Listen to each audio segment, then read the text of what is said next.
Praise God. Thank you, praise and worship, for leading us in that wonderful praises to God. And as we move forward, we are continuing our lessons on the books of the Bible. So we stopped somehow, and now we will go back to the discussion of the books of the Bible. So we will start our series of preaching, and we will be discussing the book of Colossians. I think we have quite taken some of the books already. What I remember is we have the Galatians, we have the Philippians, we have the First and Second Thessalonians, Galatians. I don't know, partly Corinthians, right? So we will continue in our series of studies, and today we will be discussing the book of Colossians. We won't be finishing it, of course. We will start with chapter 1. And if you have your Bible, please join me. And let us all rise to give honor to the reading of the Word of God. Colossians chapter 1, verse 3 to 5. Colossians chapter 1, verse 3 to 5. We give thanks to God, the Father of our Lord Jesus Christ, praying always for you since we heard of your faith in Christ Jesus, and the love which you have for all the saints, because of the hope laid up for you in heaven, of which you previously heard of the word of truth, the gospel which comes to you, just as it also in all the world, constantly bearing fruit and increasing, even it has been doing in you also since the day you heard it and understood the grace of God. Let's pray. Father God in heaven, again, O Lord, we rejoice. We give thanks to you for your faithfulness, for your protections, for the provisions, O God, that you have provided for all of us, the health that we enjoy, O God, the safety in your hands, and the peace that comes from our Lord Jesus Christ. We thank you, Lord God, for bringing our steps in this place that we may honor you and give you thanks. We may praise you and worship you, and that we may be nourished by your word, O God, as we study this afternoon. We pray for your Holy Spirit to guide us all, Lord God. Guide my lips as I speak, Lord God. Speak in our hearts, O Lord God, through your word in the Scripture, that we may all be edified, we may be strengthened, we may be encouraged, O God, that we may all grow in the faith as we taste the delicious food that will nourish our soul and spirit. And we give you thanks, and this I pray in Jesus' mighty name. Amen. Amen. Amen. Praise God. Paul and the church of Colossae. Colossians chapter 1, verse 1 to 12. So, to give us a background about the church of Colossae, the church of Colossae is located in Asia Minor, which is now the present-day Turkey. Okay? And if you look at the map, the old maps, you will see that Colossae is just below Laodicea. Are you familiar with Laodicea? The church of Laodicea, the lukewarm church? Okay, so Colossae is below that. And above Laodicea is Hierapolis, right? So when the scripture, or when John wrote the book of Revelation, it speaks about the fresh water and the hot water, or hot spring, and the cold spring. The cold spring is coming from here, from the Colossian church, okay? And the hot spring is coming from the north, which is Hierapolis, okay? So also, Paul is writing this while he was still in prison. Well, this is one of the prison ministry letters or epistles of Paul. And he was writing the Colossian church. One thing interesting is that Paul did not start this church. It was started by someone else. And I believe, as the scripture and all the scholars agree, it was Epaphras who started it. It's just a common worker together with Paul. So that is the story. And Paul heard about these believers he didn't even go there. I mean, I don't believe that Paul mentioned that he went to Colossae, right? But here he was writing to the church of Colossae and, encouraging them. It starts in verse 1. It says there, Paul, an apostle of Jesus Christ, by the will of God, and Timothy, our brother, to the saints and faithful brethren in Christ who are in Colossae, grace to you and peace from God our Father. This is a common greetings of Paul. When he started his letter, he just write there, Paul, an apostle of God, and then he greets the brothers and sisters in the faith. Always have this kind of greetings, right? So today, we will be discussing two major things. And after those, below those two major things, there are titles or topic over there, right? And the first thing is false praise. Okay? False praise, right? So Paul, after hearing the faith of the brethren in Colossae, when he wrote this one, he was praising them, right? He was praising them for many things, and we will be discussing what are those things that he was praising with regards to the Colossian church. I believe the Colossian church are also one of those churches that are how would I say, commendable. One of the good ones, right? In contrast with the Colossians and the Galatians, where this one, they were commended somehow. It was a positive letter. And this is what he was saying to them. And these are the topics that we'll be discussing, right?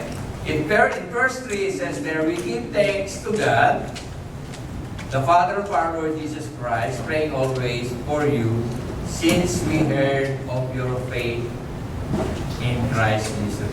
Okay. You know, those three things always comes together, right? When you see the letters of Paul, right? In Corinthians, you can see this one. Faith, love, and hope, right?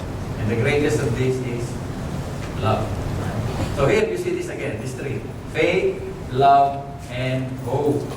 And he says there, we give thanks to God. And we are always praying for you since we heard about your faith in the Lord Jesus Christ. Now, the word faith is derived from the Greek word pistis. Right? We all have faith. All of us have faith. Even non-believers have faith. The only problem is that who is the object of your faith? Right? Sometimes you have faith in the bank. Right? You have faith with your insurance. You have faith with your husband or your spouse. Okay? You have faith with your credentials. Right? Now, everybody has faith. It's just a matter of the object of your faith. Here we are focusing on the faith in our Lord Jesus Christ. And faith, as we could see it, is always received from God and is never generated by us. Meaning to say, unless the Lord give us saving faith that is in us, we will never come into belief in God, right? That's why we are familiar with Ephesians 2:9. For by grace you have been saved through faith, but not of yourselves. It is the gift of God, right? It's not a result of your work, so that no one can boast. Meaning to say, unless the Lord stir the hearts of man, they will never come into faith. And faith, according to the book of Romans, comes from hearing and hearing the Word of God. We were discussing this morning in the Bible study, and we were discussing about churches wherein the churches somehow try to entice non-believers to come into the church. So somehow they changes the messages. They get a subtle changes in the messages. They avoided preaching about sin. They avoided preaching about hell. They avoided preaching about immorality. They avoided some things so that somehow they say, you have to make them welcome. Don't discuss those topics, and you would make them come. For sure, they would come, right? And But I was telling to them, why are you doing that? Because we want them to hear the good news, and so that somehow, they will come into faith. So I was saying to them, but the scripture said, faith comes from hearing, and hearing your word. No. Faith comes from hearing, and hearing the word of God. So if you're not preaching the word of God, don't expect those people to have faith. Because God works based on the scripture, right? So people would come to faith when you preach the gospel, when you preach His word, not your word. You may gather people, you may increase the number of your attendees in the church, but you might increase your number, but if they are unregenerated, they are not born again, they are not transformed by the Spirit of God, you just entice them to join your church, then I think you're gathering the wrong crowd. Right? I was telling to the brother, like, I would rather have 2 or 3 in my church that are real believers rather than have 100 and they are not believers. Right? There's no use. Right? Because the assembly of the people of God, they are ready and they are willing to obey the word of God, whatever it is. Their heart is tuned into the word of God. I know it's very hard sometimes when a preacher says something and then because you're doing it does hurt, right? It seems to me that looks like Pastor Adel is talking to me, but Pastor Adel doesn't know, and me, I don't know also, right?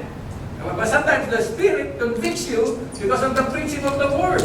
As long as we're preaching the word of God, that's why I heard John MacArthur mention sometimes. He said that this church, the Grace Community Church, he said this is the most uncomfortable church.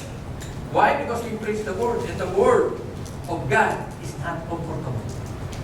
It pierces to the dividing, soul and spirit. It's a double-edged sword, right? Why does it mean a double-edged sword? Double-edged sword because it's like a knife.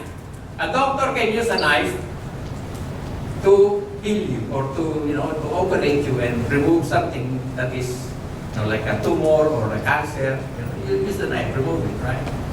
At the same time, the knife can also kill you. So it's a two-edged, right? It depends on your reaction, whether you will repent or you will rebel, right? The word of God, it depends on your heart. If your heart is right, you will repent. If your heart is wrong, then you will just rebel, right?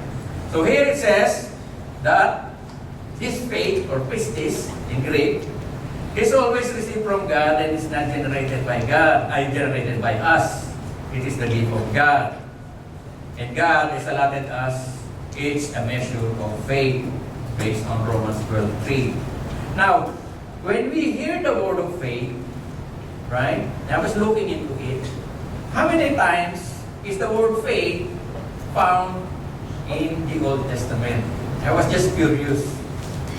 I just want to know, how many times have we heard the word or seen the word faith in the Old Testament? Any guess? How many times? You will be surprised. You could hardly see the word faith in the Old Testament. It can only be found in two instances. And one is a bridge. Because it's mentioned in the Old, it's also mentioned in the New. And what is that bridge verse? The just shall live by faith. And where is that quoted? Habakkuk chapter 2, verse 1. But in Hebrew, the word faith is not, of course, pistis is Greek. But what is it in Hebrew? Faith in Hebrew is emunah. Emunah, right? It may sound familiar because we just mentioned it a while ago when we say Amen and Amen. The word came from there. right? From those same root words, right? Amuna, right? Which actually means truth, faith, steadfastness, faithfulness, loyalty, and fidelity. So when you go to the Old Testament, you could hardly see the word faith as in like a philosophical term. When you say faith, you have faith, and you say yes because I believe, right? But if you go deeper of what the real meaning of faith in the Old Testament, it actually is faithfulness. That is it. Steadfastness. When you say faithfulness, or that's why you hardly see the word faith. You could hardly see it.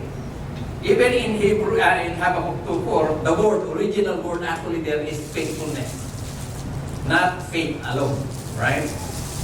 So what does it mean? It means steadfastness, right? You are steadfast, you are faithful, you are loyal. So when in the Old Testament, when they talk about faith, it meaning to say, I believe in this, I am loyal to this, right? My fidelity is into this, right? We are steadfast and we trust and believe. That is the root word of the word faith, emuna. Where when the Lord Jesus Christ says, I am the Amen, I am the truth. Amen means truth, right? Truly, truly. That is actually, or when you see the word in the old English, verily, verily. That's the same thing. That's the same thing the Lord is saying there. Truth, truth. Right? Reliable. Right? It means truth, and it has two sides. What is true is reliable, and what is reliable is true. Right? You can take it literally, and it means not only steadfast, but firm. Firm. Right? So, I was selling something in marketplace, and then some people would, ask for the price to lower it. So what would you say? Oh, the price is firm. The price is firm. You don't need to argue. You need to say, I will not change my mind. The price is firm, right? Figuratively, you could speak about faith as something that is secure, right? Morally, you could speak of faith as in loyalty and allegiance. So in the Old Testament, when they say they have faith, they have allegiance to God. Their steadfast faith and belief in God is founded on a rock, immovable, right?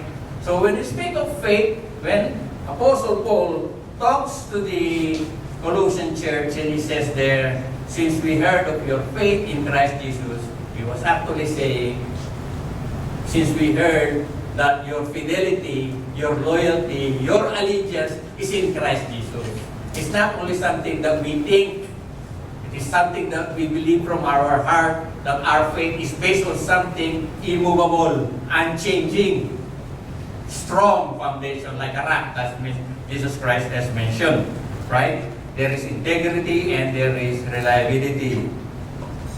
And then it says there in preaching, you could, proclaim God's unbreakable reliability and invite hearer to rest on His covenant. When God promises, He never breaks.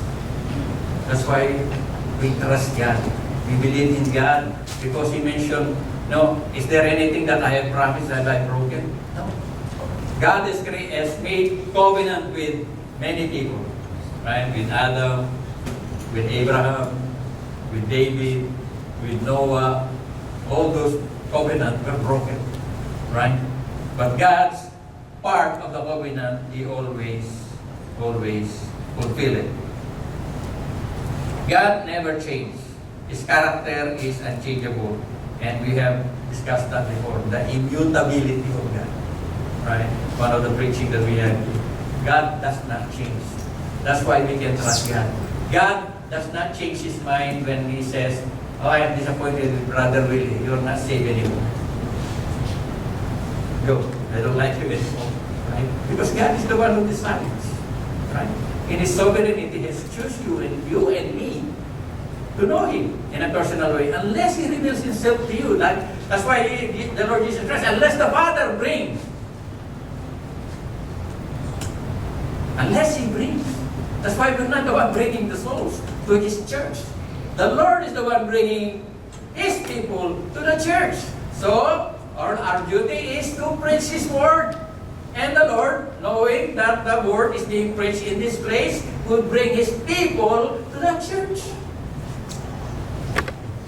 If you are not preaching the Word of God, then anyone else could go there. And sometimes, it's a mixed crowd. There are some believers, there are not unbelievers. Right? Praise God. So that is what it is. What is faith really means. If you look at these three, it seems to be that there are three separate things. But as you look deeper into their meaning, you will see that they are all intertwined and they are all connected together. And the next one he says there, since we heard the faith, your faith in Christ Jesus and the love which you have for all the saints. And again, this word love, we are all familiar with it.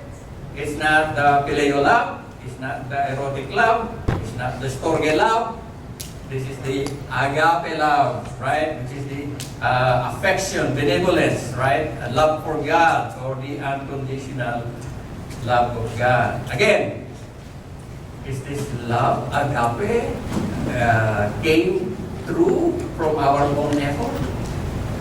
Again, no. Right? Agape comes from God Himself. Right? That's why in John, 1 John, it says there, you love because He first loved us. We are not capable of loving others that way. Maybe we can love our wives, our children in a certain way, our friends a certain way, but agape, you cannot unless God put that in your heart. The human being has a tendency to love, first of course, himself, right? And the nature of mankind is that anything that favors me, I would welcome, right? If this favors me, I will welcome, right? So when you say to other people, you want to be saved? Oh, of course I want to be saved. So what would I do? Just say this prayer. I received the Lord Jesus Christ as my Lord and Savior. And then the other person said, oh, now you're saved. Right? You're not saved. Right? Just say that prayer, you're not saved. But the problem is, how do you know that that person is saved? How do you know? Because Romans mentioned, if you confess with your mouth, that I can hear, and believe in your heart, that I cannot see. You can confess, but I don't know if your heart is true. Right? That's why when, I think it was Justin Peters or Paul Washer. Paul Washer was talking to one unbeliever, sharing the gospel to him. That, unless you repent, accept the Lord, and believe in your heart, after praying, the guy asked Paul Washer, am I saved now? And Paul Washer said, you still didn't get it. So they start all over again, right? And then the guy said, oh, now am I saved? And you still didn't get it. So we start all over again. After many times, the guy realized, now I get it. I am saved. And Paul Washer said, tell them the gospel again and again and again until they tell you that they are saved. Not you telling them that they are saved. Because you cannot tell their heart. You cannot see their heart. You cannot. That's why I am just surprised when people say, 10 people were saved. How do you know that they're saved? You can say 10 people accepted the Lord. Right? That's okay. But you cannot tell if people are saved or not. You can assume that they are saved because the scripture says, if you believe, right? But even Paul, when he writes, he said, make your salvation, you're sure your faith is true, right? Reassess your life, right? What is your heart's desire now? Is it focused towards your own gain, or is it focused on God? To please God or to please yourself? You can assess yourself. Where is your where is your loyalty? Are you still worldly? Are you still chasing after things rather than chasing after God? That's why Paul mentioned it that, focus on things that are unseen. They are eternal. Things that are seen are temporal. You have the nicest house and you have the nicest car. I mean, eventually they're going to be gone. Right? They need maintenance too. So, the love of God is coming from Him and imparted to us. He loves us, that's why, we love others. Because the Lord loved you and kept the oath He swore to your fathers, He brought you out with the mighty hands. Because the Lord loved you. Deuteronomy 7:8. And you could see that, the love of God for us drives us to seek His will. You shall love the Lord your God with all your heart, with all your soul, with all your strength. Bless the Lord if we change that heart, not capable of loving the same way as the Lord loves us. Right? The Lord shows His loving devotion to 1,000 generations and to those who love Him and keep His commandments. Love drives us to do the will of God. Now, the next one, hope. Right? Because of the hope laid up for you in heaven, which you previously heard in the word of truth. It says there, since we heard of your faith in Christ Jesus and the love of your love for all the saints, and because of the hope laid for you in heaven, which you previously heard in the word of truth, the gospel. Now, the word hope, elpis, or it says there to anticipate or welcome, expectation of what is sure and certain. Now, nowadays, right? Somebody asks you something like, okay, you're applying for a job, right? Applying for a job, you have an interview, and then the next day, you're talking to your brothers, said, are you hired? Are you hired? And what are you going to say? I hope so. Is that certain? No, right? Not certain, right? That is how we perceive the word hope nowadays. Oh, I hope I will have a house later on. Oh, I hope I will have a partner later on. That is guaranteed. No guarantee. Because that is how we understood the word hope. It's not the same as the word hope in the Scripture. In the Scripture, it is certain. The hope that is promised to us is for sure. And why is it for sure? It's because it is God who promised. Okay?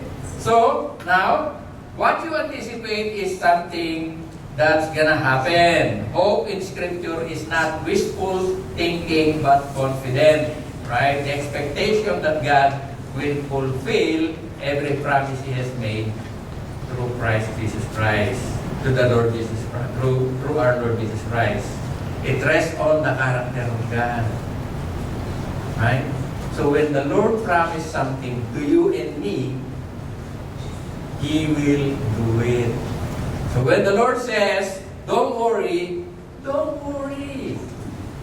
Even though there are earthquake, typhoons, and whatever, right? And when the Lord says that He will provide for your needs, and He will not leave you nor forsake you, trust the Lord, because He could do it. And now when you say, sometimes the Lord doesn't do it, right? Not everything we ask, the Lord do, right? Why? Because sometimes the Lord has better plans. Or sometimes the Lord is teaching you to be patient. Like the guy who asked for patience. Lord, give me patience right now. Right? Give me patience right now. And the Lord, instead of giving him patience, He gave him trials. And he said, Lord, I didn't ask for trial, I am asking for patience. And the Lord answered him, you can only exercise your patience when you have problems. Because if everything is smooth sailing, you don't need patience. when everything is set before you on the table, there is no need for patience. There is no need for endurance. There is no need for perseverance. Why does the Lord doesn't give us everything we need?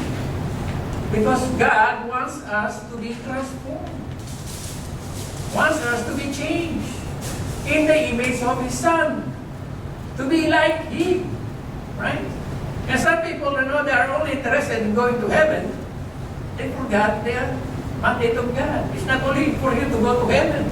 That is not the primary thing. The primary thing is that you be conformed into the image of His Son. People doesn't want to change. They just want to have a free ticket to heaven. They don't want the Lord Jesus Christ as Lord. They just want the Savior Jesus Christ, not Lord Jesus Christ. So you could see that faith, love, and hope, these are all together tied up. Right? If you look at them, they're all tied up. There is an assurance. Our faith is based on His promises. In the nature of God, loving God. And when He promised, He will surely do it. That's why we have hope. We are not like the unbelievers, the Gentiles that are mentioned in the scripture. They have no hope. Like Ephesian church, Paul says, you're like the Gentiles before without hope. Thanks be to God because we heard about the good news, we accepted the Lord, and God has somehow given us this favor and undeserved favor, which is grace. And here we are.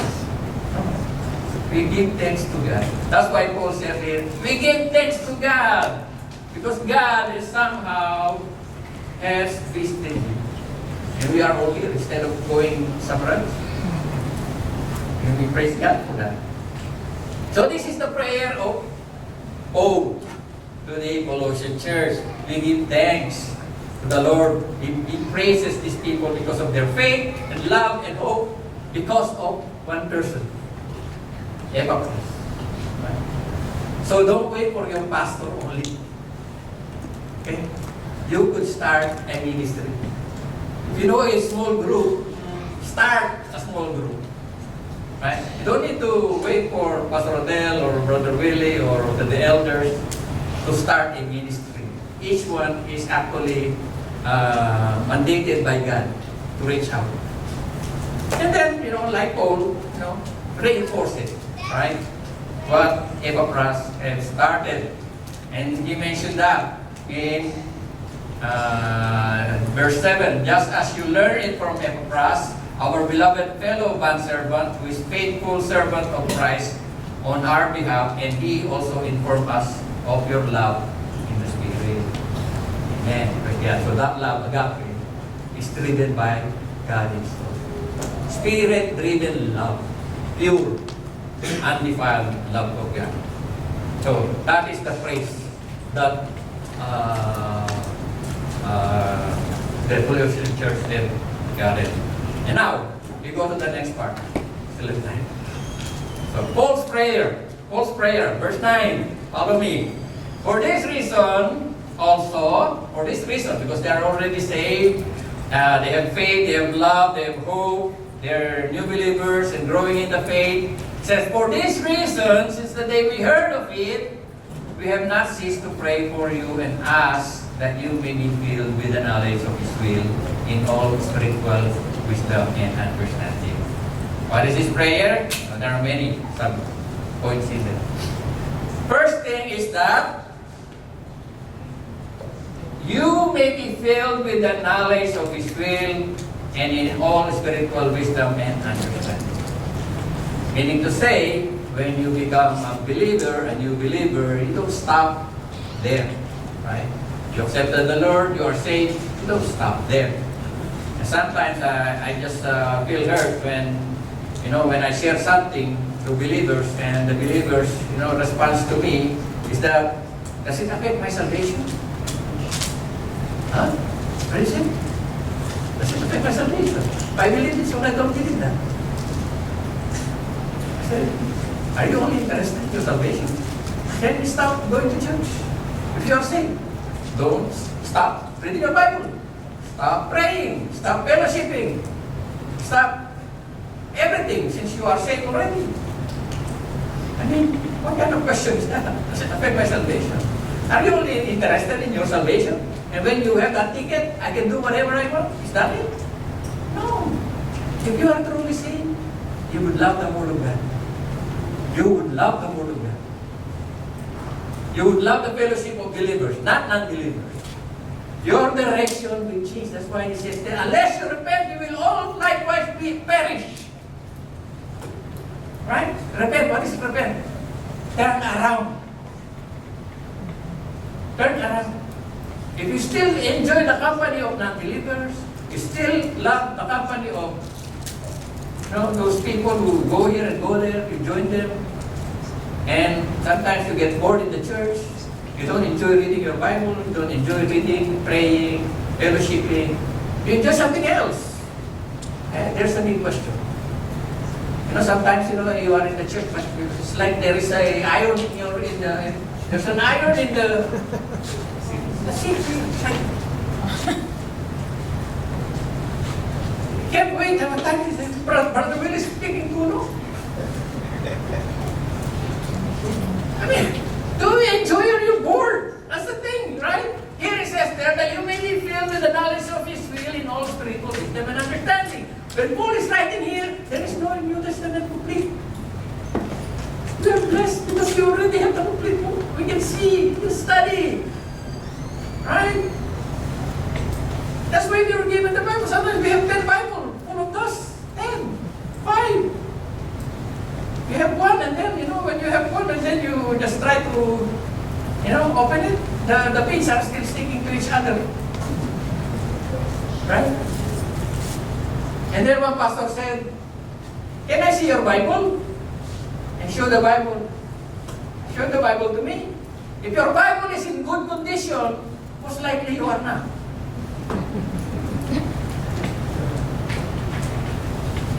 Right? But if your Bible is, worn out, I'm not still believing that you are in good condition. Maybe you just crumpled it. But then again, it has a point. The Bible is here to feed us spiritually. Don't wait for Sunday to be fed. Brothers and sisters, start reading your Bible. Right? And here it says that you may be filled with the knowledge of His will in all spiritual wisdom and understanding. Sometimes we are familiar with the Bible. So sometimes, when you are a new believer, you are ignorant of the Bible. Right?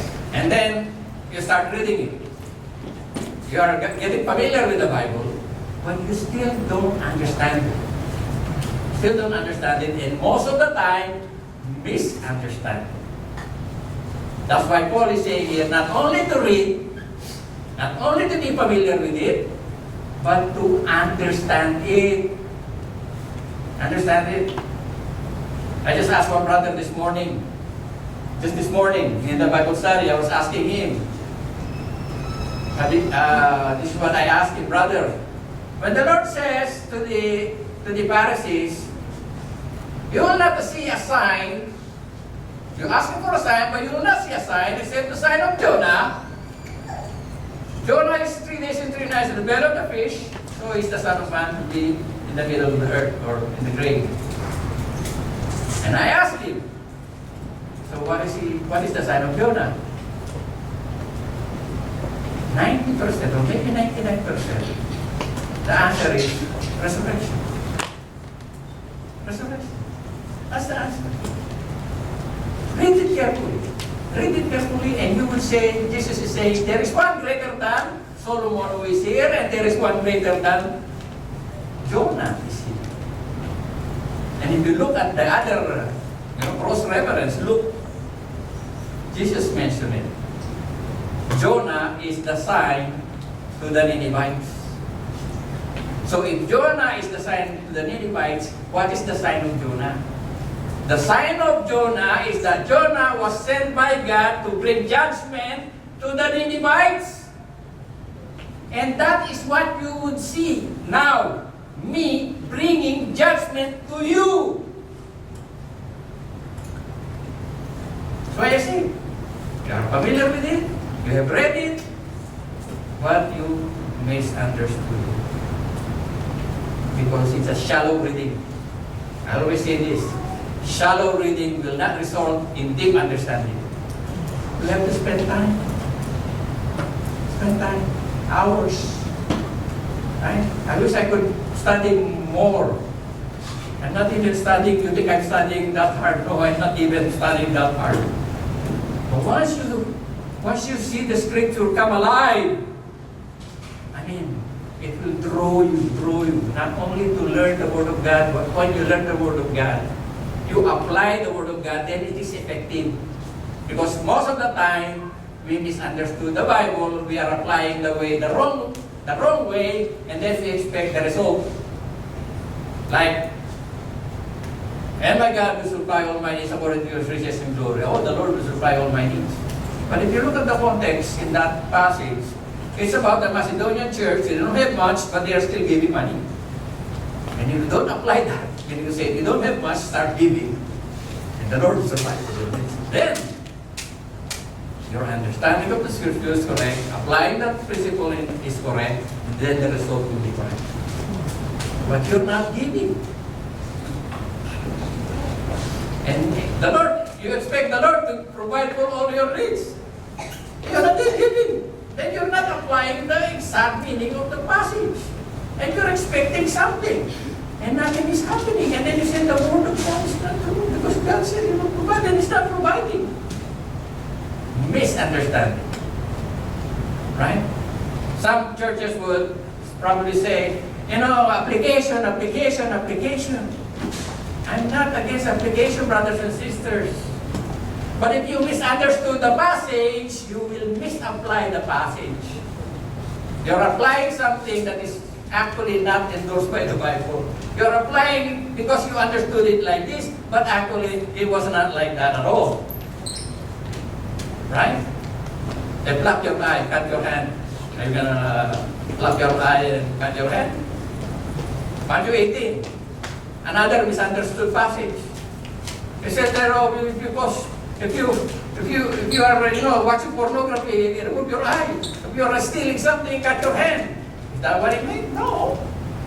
And then some people would transform it a little bit, and they would say, no. It means to say this is the one that causes you to sin. Then just avoid. That's not even what it means. Because if you look at Matthew 18, everything discussed there meaning is only one. Everything that is mentioned there talks about the body of Christ, the believers, the church. That's what it talks. That's why it says that if one is causing another to stumble, what do you say? Put a healing stone in the neck and throw him in the ocean. And then he said, if a person becomes a stumbling block, get rid of him. And then the next passage, what? That's what he says. If you have an eye, right, causes you to stumble, take it out. So what is he talking there? If you have a member in the church that is adulterous, immoral, a thief, what is the Lord command? Cut it off. Take it out. Because you are causing other people, especially new believers, to stumble. But of course, there is a procedure, right? We mentioned it this last time. You approach him, talk to him, if you repent. Then another verse which is misunderstood again. Whatever you bind on earth will be bound in heaven. Whatever you loose on earth will be loose in heaven. He said, it's all about the David. You bind Satan's power. In the name of Jesus, I bind you, Satan. Read the context. It's not even mentioned Satan there. In the same passage, it says that if your brother repent, bring him back. Bind him back in the fold. And if he doesn't repent, let him go. Loose. And people don't take this seriously because in the early church has the authority to excommunicate you, and excommunication meaning to say you're bound to hell. That's what it means. When a church excommunicate you, if you lose here on earth, he is loose out there also. If you bind him here in the fold, he is bind there in heaven as well. People don't take this seriously nowadays. You know why? Because they say, if you excommunicate me here, I'll go to the other church. They don't take it seriously. That's the power of the church. The early Jews. If you get excommunicated, people are scared because they are bound to hell already. That's why the crusade, that's what they use. You want to be absuelto sa salanan? You want to be forgiven, you join the crusade. So people join the crusade. Understanding the Word of God. Right? Praise God. He prayed that, you may be filled with the knowledge of His will, aptitude. I call it aptitude. If you have you have examination, or you want to know the aptitude of the children, you give them a test.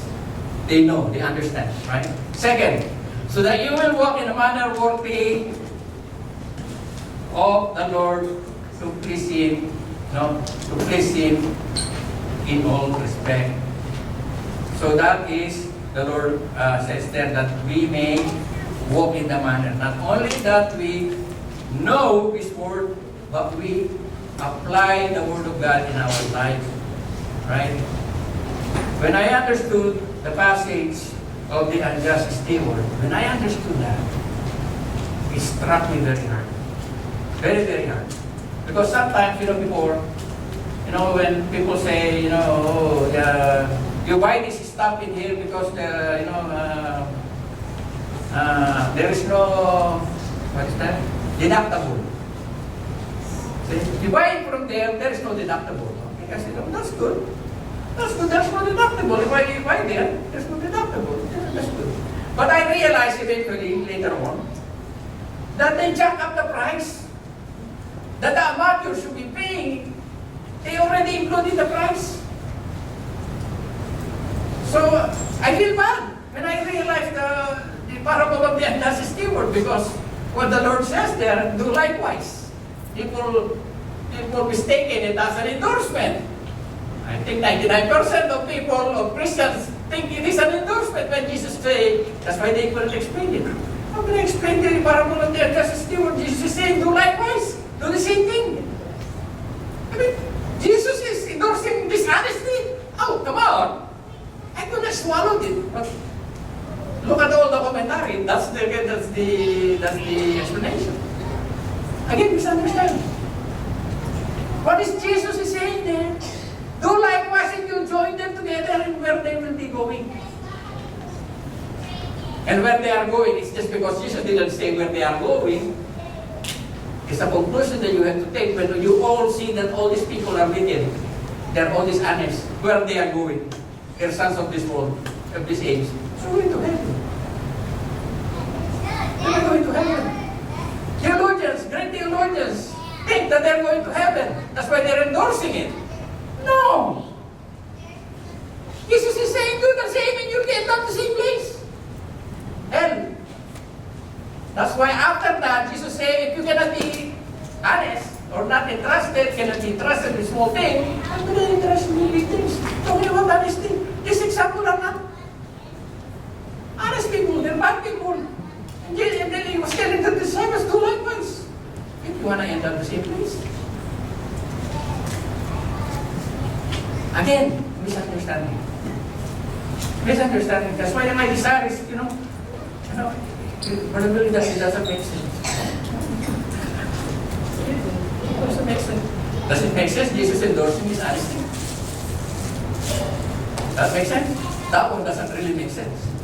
Then again, brothers and sisters, not only the knowledge, but, in order to please Him.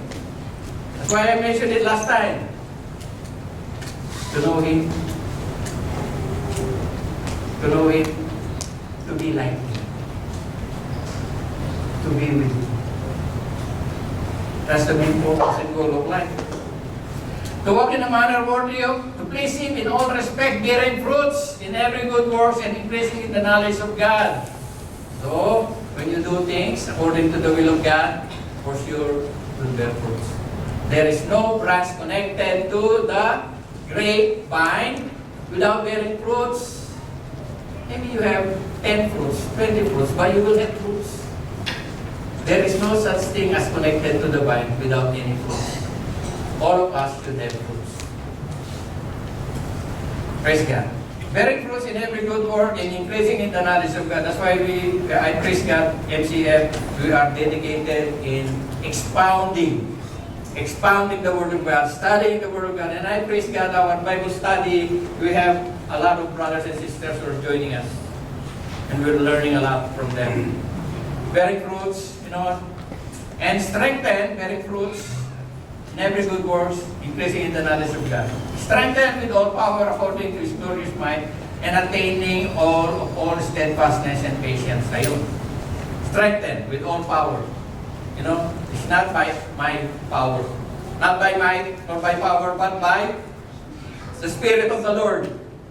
We cannot win with our own strength. The Lord sustain us. By His grace, we persevere. We become patient. We become steadfast. When I hear the testimony of brothers and sisters who have been tortured in jail for many, many years, 10, 15, 20 years in jail, being tortured. And I said, how these people survive? And this guy, when he removed his shirt, all the birthmarks, cuts, bruises. I mean, how could these people survive? How could they stand in the faith? It's not by their own strength. It's the strength that comes from God, which sustains us, His glorious might, for attaining all the steadfastness and patience in God. So, please God, to know God, to please God, to bear fruit, and to be strengthened. And, strengthened means fortitude. I think I mentioned this last time. Strengthened is to become the word fortitude. And now it says there, verse 12. Okay, only there. Verse 12. Being patient and steadfast, joyously giving thanks to the Father who has qualified us to share in the inheritance of the saints in light. Giving thanks, gratitude. Always gratitude, right? Not complaining. I'm so sorry, sometimes I do complain. But especially when the food is recycled 3 times. I just have to push it. It doesn't want to go inside. Right? I eat it once, I eat it second. Second is still bearable, but the third time, sometimes it doesn't want to go inside. Doesn't want to go inside. Right? And, praise God. But, I experienced without even having food. I mentioned this many, many times. There was a time when I was studying, I don't have a place to sleep. Yeah, I don't have a place to sleep. And the place where I was sleeping, actually, when I was renting a bed space, is just this high. It is high. So you have to go like that. Then sleep. And then you need to go out like this. And then you can stand and go to work. Yeah, those were days. I don't even have food to eat for 1 week. 7 sky flakes for 1 week. I'm vomiting. It's just green, liquid. There was only water, right? And nothing else. Nothing comes out. And people doesn't realize, why are you in Canada now? I've experienced lacking. That's why Paul is saying I've experienced abundance and I experienced, with want when I know I don't have much. Right? I have no reason to complain. Now I have more than what I need. Right? We should give thanks because we are so blessed by God. We are here in Canada. Right? We have more than what other people have. I have experienced that. During those days that I don't have any. Right? No place to sleep, no food to eat. And you still work. You still study. That's why my friend says, to those who doesn't speak Tagalog, hindi naman tayo bubuhay. Wala lang sustansya kinakain natin. Right? We're not stupid. It's just the food that we eat doesn't have nutrients. Right? I've experienced that. And I thank God because God has many ways to bless us. How did we finish our schooling? How did we become here in Canada? My mother is just 6th grade, my dad is only 10th grade. We don't have land, we don't have property. My sister in Australia, I am here. There was a point in time that five of us siblings are in 5 countries. Thanks be to them. I have nothing to offer. My prayer is the same prayer. That we will grow in the knowledge of God. That our aim is to please God and therefore for God, strengthened by God, and be thankful to God. We will continue to honor God in our lives because He has saved us for a purpose. In Jesus' name we pray. Amen.